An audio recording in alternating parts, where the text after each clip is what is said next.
إذا كان الأمس ضاع فبين يديك اليوم، وإذا كان اليوم سوف يجمع أوراقه ويرحل فلديك الغد. لا تحزن على الأمس فهو لن يعود، ولا تأسف على اليوم فهو راحل. واحلم بشمس مضيئة في غد جميل، ويبقى الأمل. افرحوا، فالحياة أكثر من أن نعيشها في الآهات، ولا تأخذكم الهموم إلى حيث تضيع الفرحة وتسلب البسمة وتجلب الآهات.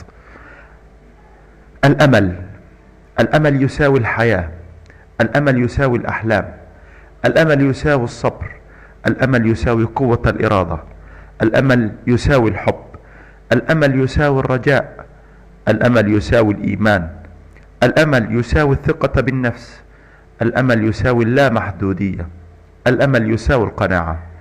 يا لها من كلمة يجب أن نشكر من اختارها لتقترن بالمعاق، فالمعاق إنسان فقد شيئا هاما من جسمه لكنه لديه في الحياة أمل. نتعرف على من تشبث بالأمل وتحسس الحياة. بسم الله الرحمن الرحيم. حسين السيد البدوي، مواليد محافظة الفيوم، لاعب رياضي، ذوي الاحتياجات الخاصة، ذوي الإعاقة. حادثة وأنا عندي 14 سنة. كانت حادثة قطر، فقدت رجلي الاثنين فيها، وقعدت تعبان يعتبر سنة، والحمد لله اللي طلعني من الحالة دي كلها الرياضة. كيف تتغلب على الإعاقة؟ هي الأمر في الأول بيبقى صعب جدا، بس الإرادة مع الواحد يكون عنده أمل وطموح، إن شاء الله حاجات كتير قوي بتحقق.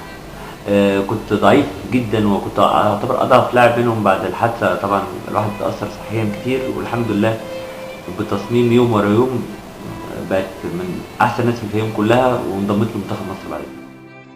ما المشكلات التي تواجه ذوي الاحتياجات الخاصة؟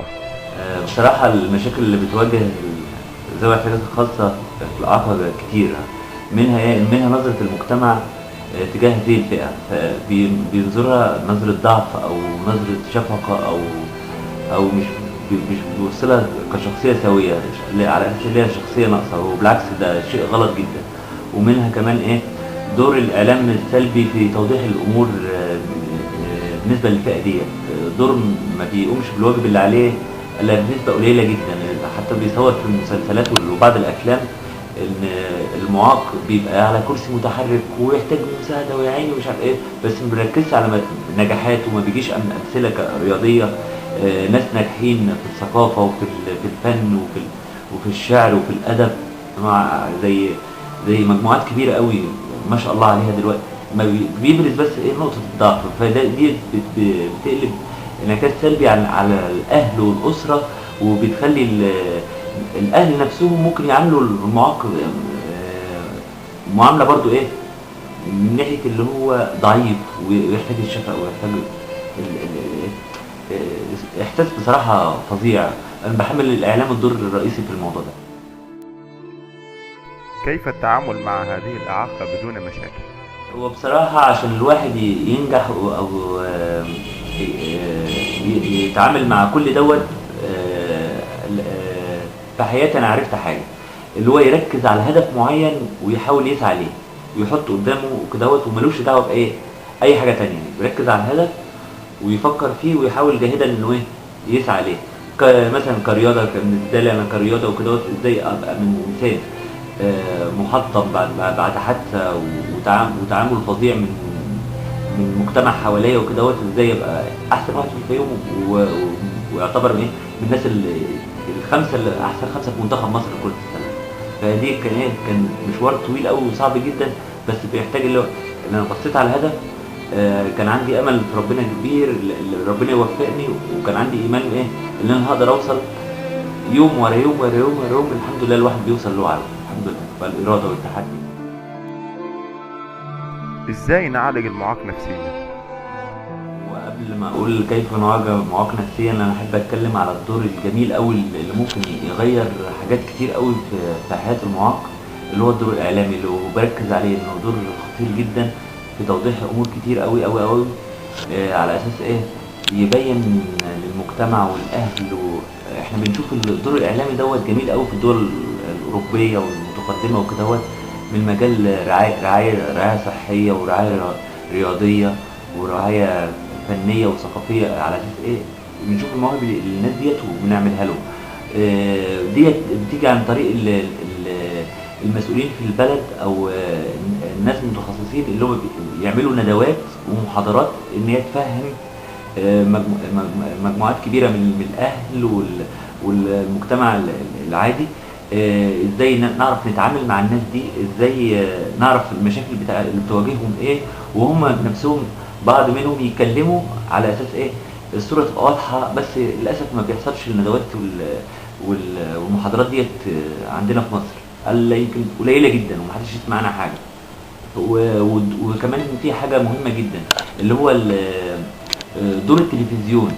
ما عندناش ولا برنامج نقدر. كان عندنا برنامج اسمه فرسان الإرادة، المذيع بتاعه ربنا يرحمه توفى وكده، بعد كده ما بنشوفش ولا برنامج خاص بينا احنا بس، برنامج كل اسبوع حتى مجرد ساعة ما عندناش، يوري المجتمع النماذج الرياضية المشرفة، الأبطال العالم. احنا عندنا أبطال العالم أحسن من الأسوياء، بنات وشباب. يوري المبدعين في الرسم، يوري المبدعين في الشعر، في الأدب، في حاجات كتير قوي للأسف مظلومين ذوي الاحتياجات الخاصة فيه. ما هو دور الدولة اتجاه الشخص المعاق؟ طبعا الدولة مسؤولة عن جميع المواطنين، مش المعاق بس. بس احب اضيف انه مسؤولة بالنسبة للمعاق اللي هي في اتفاقيات دولية تبع الامم المتحدة واتفاقيات تبع الجامعة العربية. مصر مصدقة على الاتفاقيات ديت على اساس تعطي للمعاق حقه، من خلال هم دخلونا ضمن الشؤون الاجتماعية او فرع فيها او كده على اساس ناخد حقنا. بس بالعكس احنا من عشرات السنين ما بناخدش حقنا، في نسبة سكن 5%، نسبة عمل 5%، مع ان احنا اكتر من دلوقتي من 10 مليون اخر احصاء. يعني 5% ظلمة كمان وما بناخدهاش. حتى اللي هو نسبة الشغل وكده، المصنع او المنشأة بترفض تعيين المعاق وبتدفع الغرامة القليلة جدا اللي هي 100 جنيه، وتضحي ان هو والمعاق يقعد في بيتهم وما يتعينش بعد ما درس جامعة ودرس وتعب واهله صرفوا عليه وكده، بيضطر يرجع تاني بيتهم، يقعد في البيت ومش عايز يخرج. ليه؟ ما بيلاقيش حاجة ايه يعملها، وما يقدرش يشتغل اللي هي الشغل الحكومي ده.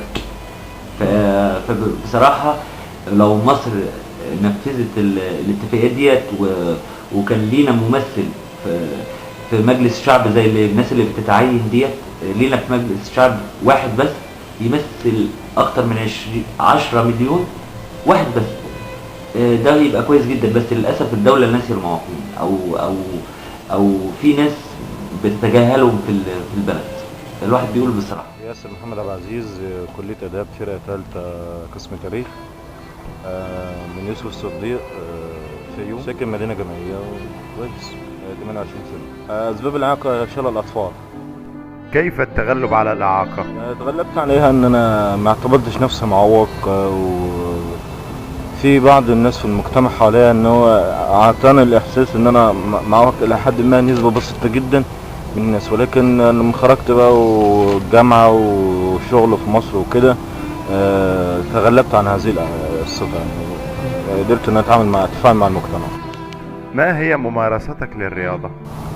كرة سرعة، بالنسبة للرياضيين كرة سرعة وتنس، وكويس فيها لحد ما. كيف يكون علاج المعاق نفسيا؟ بالنسبة للعلاج المعوق نفسيا، يعني في ناس تقول لك المعوق عنده عقدة نفسية.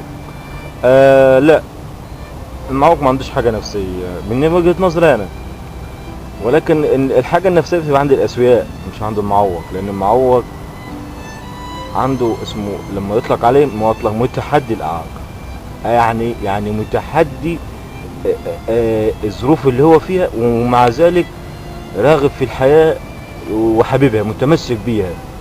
نجد ناس أسوياء كتيرة جدا جدا مستسلمين وما بيكافحوش زي المعوق، إنما المعوق بيكافح ومتحدي الإعاقة، ويعني يكفي شرفا. اللي عايز يتعالج نفسيا المجتمع والناس الأسوياء. كيف نعطي الأمل والحياة للمعاق؟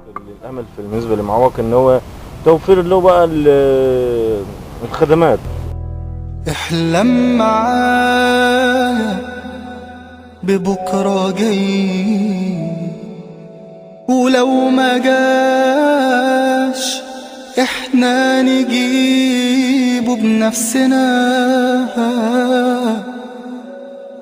نبدأ نحاول في الطريق، كتر الخطاوي تدلنا على حلمنا. احلم معايا ببكرة جاي، ولو ما جاش احنا نجيبه بنفسنا.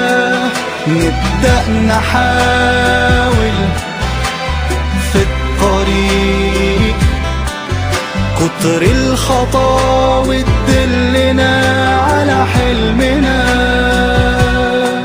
مهما نقع نقدر نقوم، نشق نتحدى الغيوم، نلاقي ليلنا 1000 يوم بس احنا نحلم.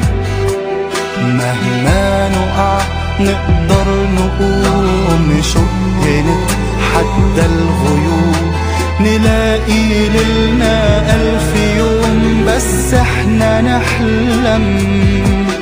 احلم معايا يا صديق، تطوي الخطى أرض الطريق. يهمني حلمي البريء مهما يكون، يفضل بروحه جنبنا مهما يطول بينا الطريق. لو حتى تهنا يا صديق، يرجع له أنا يضمنا على حلمنا، على حلمنا بس احنا نحلم.